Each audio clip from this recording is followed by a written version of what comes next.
इस दास को क्रोथा कांड के झूठे केस में जेल में कुछ समय व्यतीत करना पड़ा। वहां पर एक कर्मचारी था, यानी वार्डन था, जिस वार्ड में मुझे रखा हुआ था।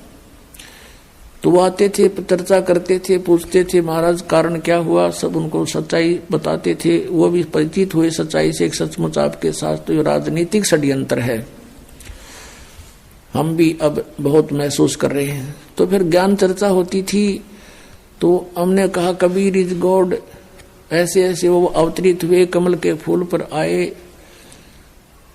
तो उससे पहले वही वार्डन, वो पुलिस वाला कह रहा था, 2 दिन पहले चर्चा चल रही थी, कहने लगे जी हमारा एक मित्र है पुलिस वाला, उसके घर पे एक बथुआ है। बथुए का पौधा आपने देखा होगा, 1.5-2 फुट का होता मैक्सिमम, हमने तो इससे बड़ा देखा नहीं था। वो बता रहा कि बथुए का पौधा 10 फुट ऊंचा है, 10-11 फुट, और नीचे से उसका पेड़ जो है तना लगभग 3-4 इंच मोटा है, और वो सदाबहार है, यानी पूरे वर्ष वो हरा भरा रहता है, उसके पत्तों का साग बनाकर खाया जाता है। अब हमने तो अविश्वास हुआ नहीं भी होगा, हो सकता है, कोई बड़ी बात नहीं। अब फिर एक दिन ये चर्चा चली जब इस दास के साथ के भाई परमात्मा कमल के फूल पर आकर विराजमान हुए, तो यहां आकर वो अड़ गया न, बोला जी यह बात नहीं समझ में आती आपकी, और सारी मान लेंगे, लेकिन कमल के फूल पर बालक कैसे रुक सकता, वो तो बिल्कुल पत्ते से होते हैं। मेरे फिर वह बात याद आएगी, मैं कहने लगा भगत एक बात बताओ, आप परसों बता रहे थे कि आपके एक मित्र के घर पर एक बथुआ है, और वो 3-4 इंच मोटा उसका तना है, और 10 फुट ऊंचा लंबा है, ये संभव हो सकती है? कभी देखा तो नहीं, हमने तो 2 फुट से ऊपर कदे बथुआ देखा नहीं, हम किसान परिवार में जन्म हमारा, और आप ये कह रहे हो कि ऐसा था। हम वो भी मान रहे हैं कि परमात्मा कुछ भी कर सकता है, उसकी बुद्धि सेट होगी तुरंत। जब एक 10 फुट का बथुआ हो सकता है, तो क्या कमल का फूल इतना स्ट्रॉन्ग नहीं हो सकता जिस पर बालक लौट जाए? तुरंत मान गया, ने बोला जी हो सकता है, 100 हो सकता है। न्यू पे चल रहे थे हम, आप पे कह रहा है ऐसा बथुआ देखा, जब मैं न्यू को नहीं मान सकता, मैं वो तो बथुआ इससे ऊपर होता ही नहीं, तो वो मान गया। तो पुण्यात्मा ऐसे हमने सध्यात्म मार्ग को समझना है, इसमें इम्पॉसिबल नहीं होता कुछ भी। एक उदाहरण बताते हैं, कबीर परमात्मा का एक साधक था। हम कैसे साधक हैं, हम भगवान के ज्ञान को अवश्य सुनते हैं, लेकिन मनमुखी तुरंत हो जाते हैं। अब वो साधक घर छोड़कर जंगल में पहाड़ पर जाकर बैठ गया, और वहां दिन रात भक्ति कर रहा था, साधना करता था। एक दिन वो क्या करता था, वहां से नीचे उतर कर आता था, एक सरोवर था नीचे, थोड़ा पहाड़ से नीचे की तरफ, पहाड़ी पर ही था, बना हुआ था, लेकिन वो और ऊंची पहाड़ी पर रहता था। वहां आकर स्नान करता था और जल भर ले जाता था अपना करमंडल में।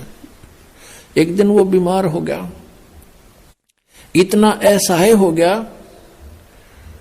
कि वो स्नान करने मुंह धो नहीं सकता था, और मुंह धोए बिना वो भगवान नहीं बच सकता था।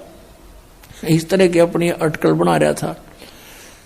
तो वो रोने लग गया बहुत बुरी तरह, हे भगवान मैं मुंह धोऊंगा कैसे, मुंह धो नहीं सकता, आपको याद कैसे करूंगा, ऐसी तरफ कर रहा था। अब कहते हैं दारी मेरे संत की मोह से मिटे नहीं अंश। अब उसके लिए परमात्मा ने क्या किया, इतनी जबरदस्त वर्षा कर दी कि पूरी पृथ्वी पर जल ही जल हो गया, कम से कम 200 400 फुट ऊंचा। और फिर वो जल उस पहाड़ी के निकट पहुंचा जहां वो संत बैठा था, इतना निकट कर दिया वो जल कि उसने ऐसे देखा, अरे जल यहां आ गया, अरे वर्षा इतनी अच्छी होगी। और उसने फिर मुंह धोया, मुंह धो के पानी पिया। फिर उसने देखा कि ये तो सब कुछ नाश हो गया, प्रलय होगी। फिर उसको आकाशवाणी हुई कि तेरे लिए ये करना पड़ा मुझे। तब रोने लग गया, हे भगवान मुझ पापी के लिए इतना अनर्थ हो गया, सारी जनता मर गई मालिक। कहते उसी एक्शन एज इट इज कर दिया, ज्यों का त्यों, एज इट इज, जैसे जो जहां काम कर रहा था एज इट इज कलम पकड़ी तो कलम में पकड़ा बैठा वहां पर। तो यहाँ के बारे में कहते हैं मोला थल से जल करे और जल से थल कर देत, साहेब तेरी साहेबी अब श्याम कहूं अक्सवेत। परमात्मा एक सेकंड के कुछ क्षण में भी पूरी पृथ्वी पर जल ही जल विनाश कर सकता है, और दूसरे क्षण में जो का तू आपको जैसे यहां बैठे हो ऐसा ही बैठा दे, आपका याद भी ना हो मेरे गल बनी थी क्या।